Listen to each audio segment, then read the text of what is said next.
Because the transition to college can be very stressful and you're already in a window that's an age of risk for people to develop problems, there's going to be some percentage of people who haven't had problems before who, when they get to a university campus and are dealing with the stress of a transition and choosing a major and, kind of looking to their future, that they might end up kind of crossing the threshold, as we call it, where they actually develop problems.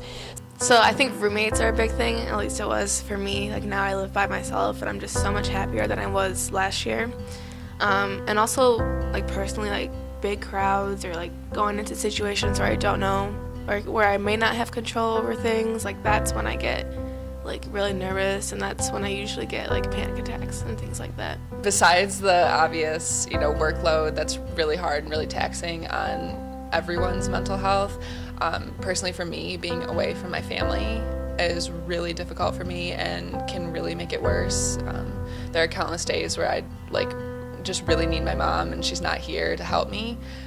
So that part is really hard. I'm the kind of person where I tend to load too much on my plate and I take on too many responsibilities, too many leadership roles, which that's great, it looks great on my resume, but sometimes it kind of backfires and I end up having too much on my plate and not enough time, and it causes me a lot of stress, and then it really weighs down on me. And so the social aspect of college is one of the hardest for me, just because I know a lot of people who go out every weekend and I don't even have the energy to do that at the end of the week, and I feel like I'm missing out on a lot. Social aspects are the most difficult.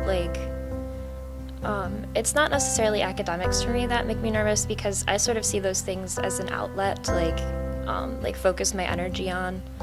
But the social aspects of academics, like going to class and having to do group projects and things like that, are really difficult. And again, the weekend scene is pretty hard to deal with too, because I am not good in large crowds and I don't like going places where I don't know a lot of people.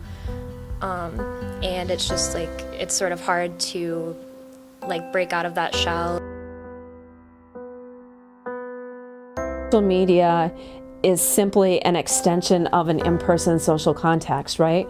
And so my prediction would be that all the dynamics that we see occur that play out in face-to-face social interactions, and we have lots of literature on those, are very similar to the dynamics that play out in social media.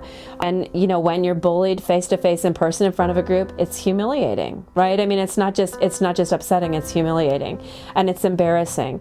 And we know, for example, that one of the predictors of suicide in general is when people are humiliated and embarrassed. I mean, social embarrassment and humiliation is one of the major triggers for suicide attempts. And so, where we wouldn't assume that everybody is impacted by it similarly, we know that people who already maybe have other vulnerabilities, somebody who's prone to depression, for example, or who struggles a lot with low self-esteem, when you throw some humiliation on top of that it could lead a person to become hopeless, to become suicidal. Only element is there isn't threat to your body, maybe, when somebody's online. But when you look at what affects people about bullying, most of it isn't that they feel like they're going to be physically harmed. It's the psychological harm, right? And you can do that in a written, social media campaign.